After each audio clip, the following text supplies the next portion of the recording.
right, guys, we are onto our squat sequence. So first thing we're going to do before jumping into any of our barbell squats is just talk about the basic air squat.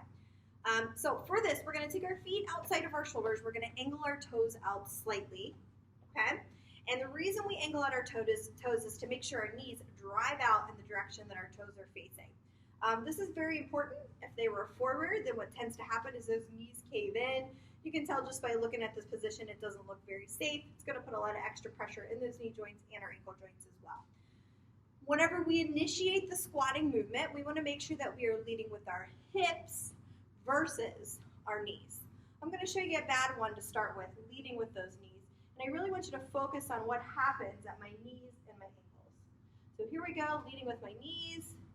All of a sudden, all the pressure's in my knees down here. My heels have lifted up off the ground. Okay? So people will do a whole bunch of air squats. They didn't use any weight. No, they don't understand why their knees hurt the next day. They're like, well, I didn't even do any weight. What happened? And it's because you were doing improper position, using poor technique on the air squat. So let's talk about how to make that better. So what I'm going to do is instead of initiating that movement with my knees, I'm going to go ahead and send my hips back. I'm going to drive my knees out. And as I go down, I'm going to focus on keeping the weight to the back part of my heels or the middle part of my foot while keeping my chest in a nice upright position. I'm even going to put my hands up so I can really focus on keeping that chest up.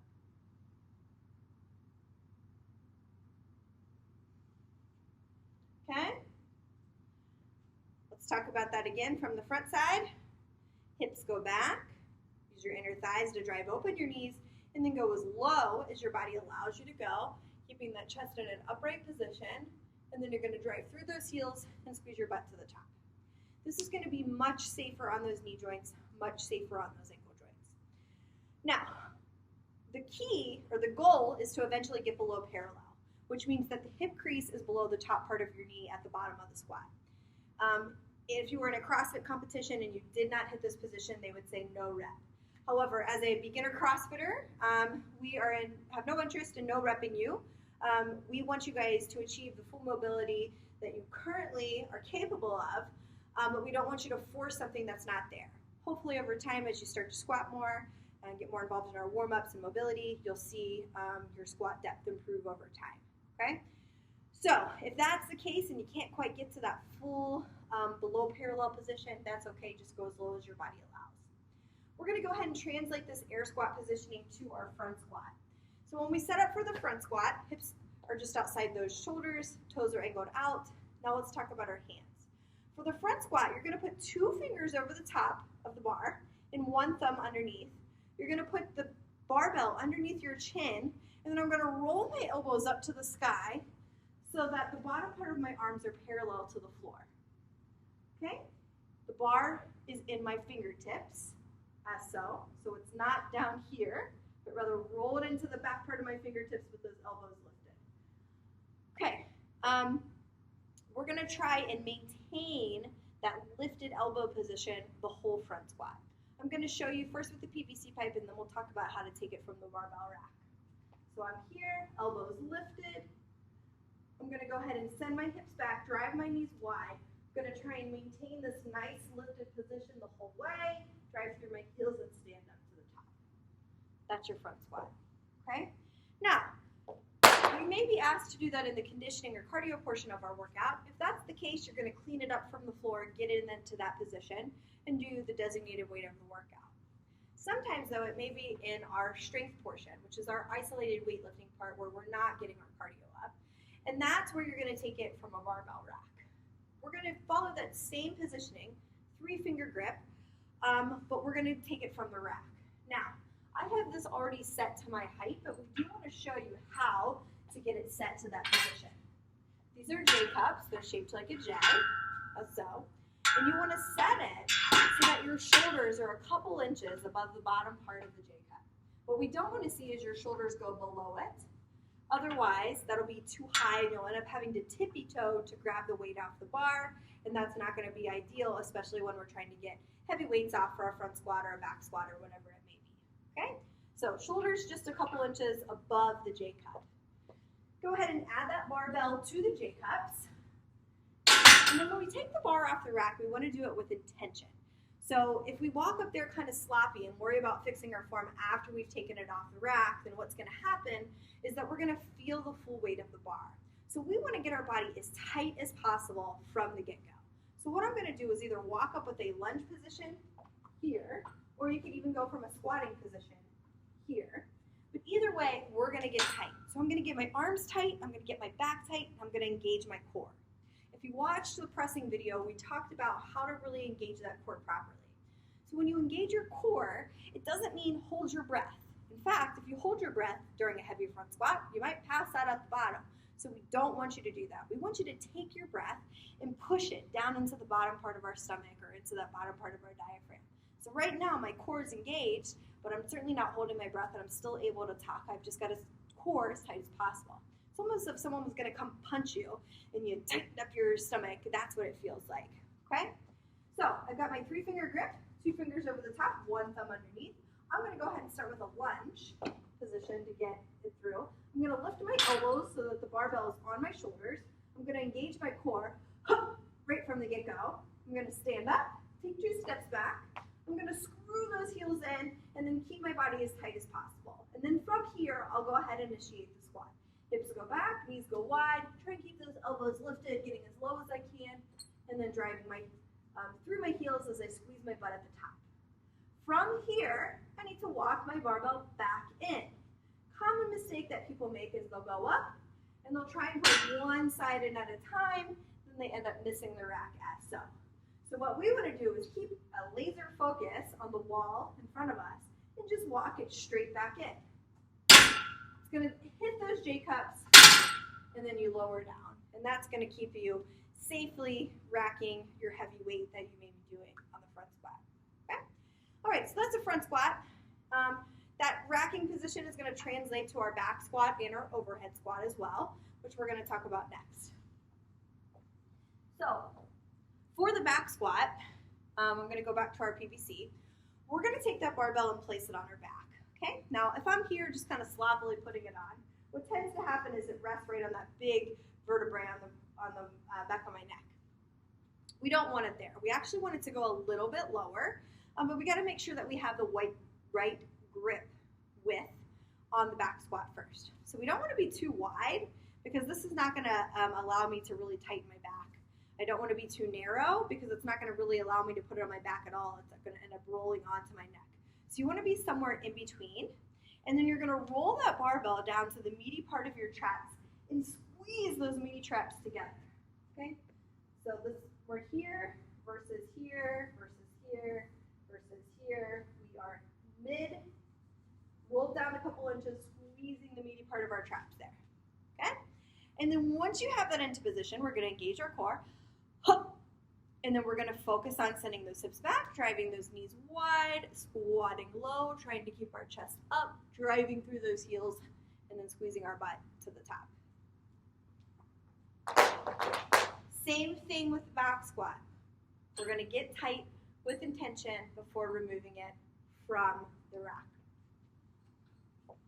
I've got it on the meaty part of my traps, right, correct grip width. I'm going to drive it up, step back, screw those heels in, hips back, knees wide, squat low, drive through my heels, squeeze my butt to the top, and then when I walk it in, all the way against those J-cup racks.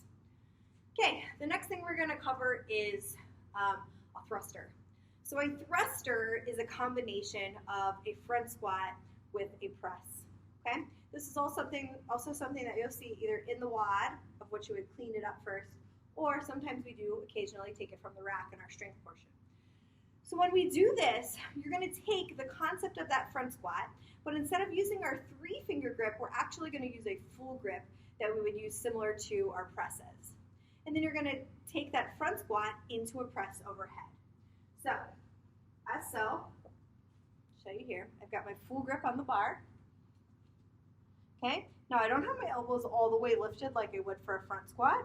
It's more my pressing stance that we talked about for that shoulder press. I've got a full grip on the bar versus the 3-finger grip.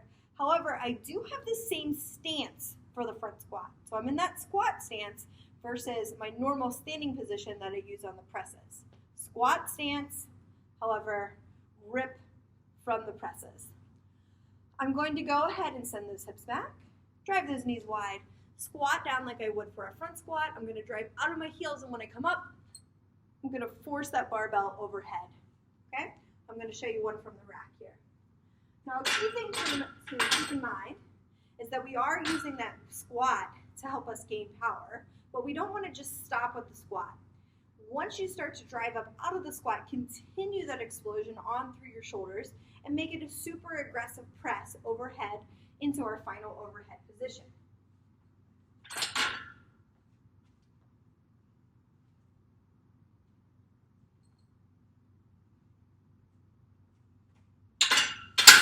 That's a thruster.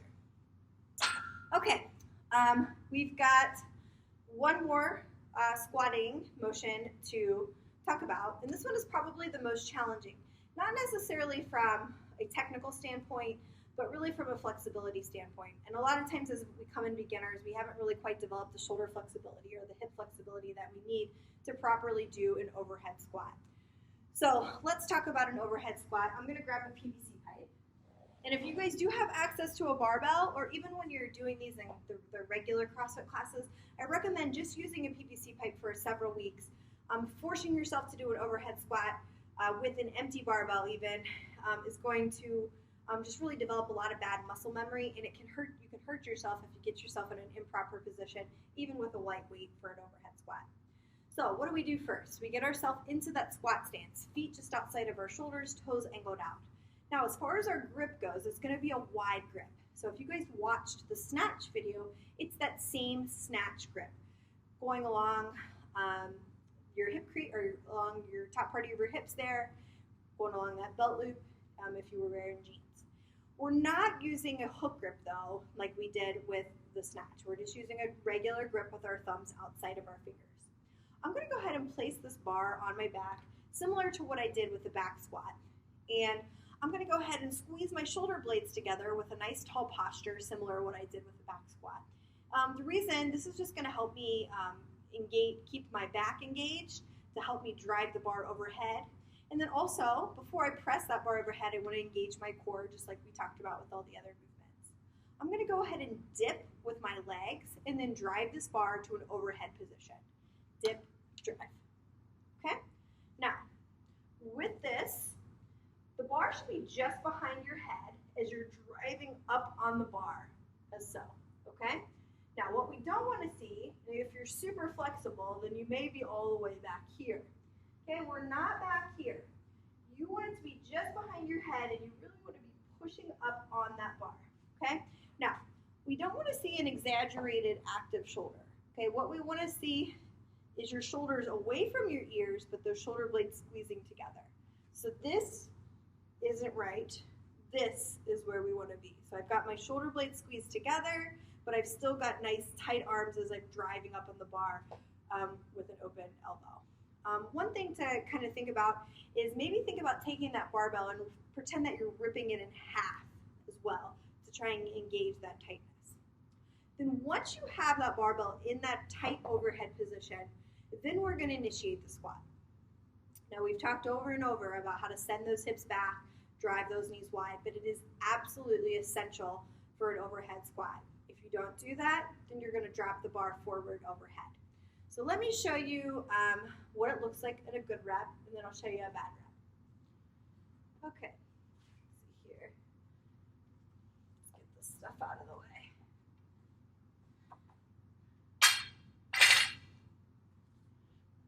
Okay, so we're going to send our hips back, drive our knees wide. The barbell is going to stay just behind my head. I'm going to get as low as my body allows me, driving through my heels, squeezing my butt to the top. That's an overhead squat. Okay, I'm going to show you from a side view. Hips go back, knees drive wide, I get low, I drive through my heels, I stand tall. Okay? Now, what your brain mentally wants to do is lead with those knees. Okay? Once you get this barbell, especially a weighted barbell overhead, your brain is not going to feel comfortable sending those hips back. It's going to feel very unnatural. What's going to feel right to you is to start to go straight down with those knees driving forward. We have to fight that urge, because what's going to happen is this. Okay? So don't let those knees lead the way. In fact, exaggerate the hip back. Send your hips back, not just here, but continue to send them back so that you really focus on trying to keep that overhead barbell position correct. Hips back, knees wide, squat low, stand tall. The biggest thing that I can tell you to make sure that you're doing this properly is 1, go slow. Okay? Now, once you see some veteran CrossFitters doing this, they're not going slow. They're flipping through it. But they've developed the flexibility, they understand the balancing procedure overhead, and they're able to rip through the reps pretty fairly quickly. Go slow. If you try and do something fast with this, it's going to end up putting you in an improper position. Go slow, go slow. Slow descent, slow on the way up.